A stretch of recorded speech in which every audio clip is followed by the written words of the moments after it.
padarei? Ne. Tai o kam užsikėlė? Nu, noriu užsikėlė. Kas 3 mėnesius daro.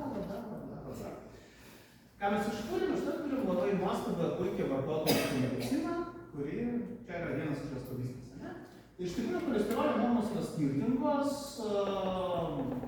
priklauso nuo rizikos, tai bus toks mano labai mėgstamas klausimas visą laiką, kas bendro yra tarp pakso ir cholesterolio, tai aplinka, pats nekaltas aplinka, taip ir čia.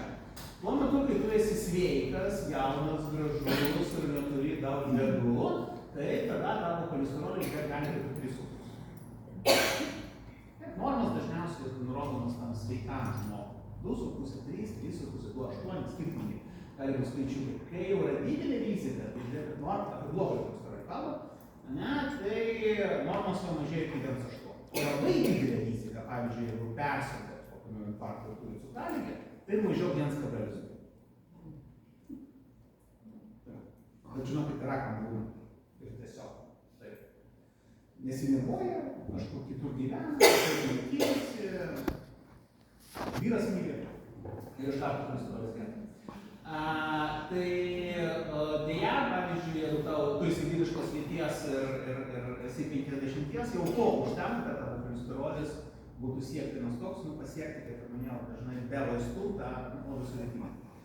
Taip, kaip išsitirti tą riziką, tai išsiaiškinti, kaip žmogus gyvena, kaip jo svoris keitėsi, ar jau yra kokios menopauzė, andropauzė ar ne, kaip jo šeimoje insultai, infarktai. Aišku, svoris kuo toliau, to pats savaime yra vis mažiau ir mažiau reiškintis dalykas.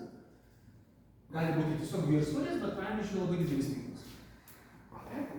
Pilvo apimties ir ūgio santykis. Jeigu jis virš 0,6, tai netgi jeigu ir nėra nutukimo, jau gydyti reikia, galbūt netgi vaistais.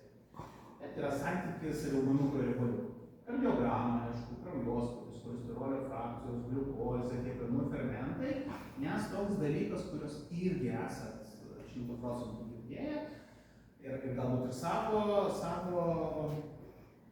kaip čia pasakyti, apie jūs kalbėjo, iš savo sveikatos prasmės, suribėjusios kepenys. Suribėjusios kepenys, kepenų riebėjimas yra tas pats procesas, kaip kraujospūdžio padidėjimo, cholesterolio augimo ir cukraligės. Tai yra tas pats mechanizmas, tas pats procesas. Todėl jau kepenys yra riebios, jau viena koja yra su kraujospūdžiu, kita koja yra lindėlė. Vėlgi, tam pačiam suribėjimui echoskopijos reikėtų padaryti, jau ieškoti vienareikšmiškų įrodymų, kad jau vėlokai netgi pradėti profilaktiką, tai jau reikia imtis rimto gydymo, kai jau atsaikėjimai kraujagyslėje. Ir tai, ką šeimos gydytojai retai tada daro, labiau kardiologai, tai yra uždegiminiai rodikliai, pavyzdžiui, C-reaktyvus baltymas, homocystinas, kurie parodo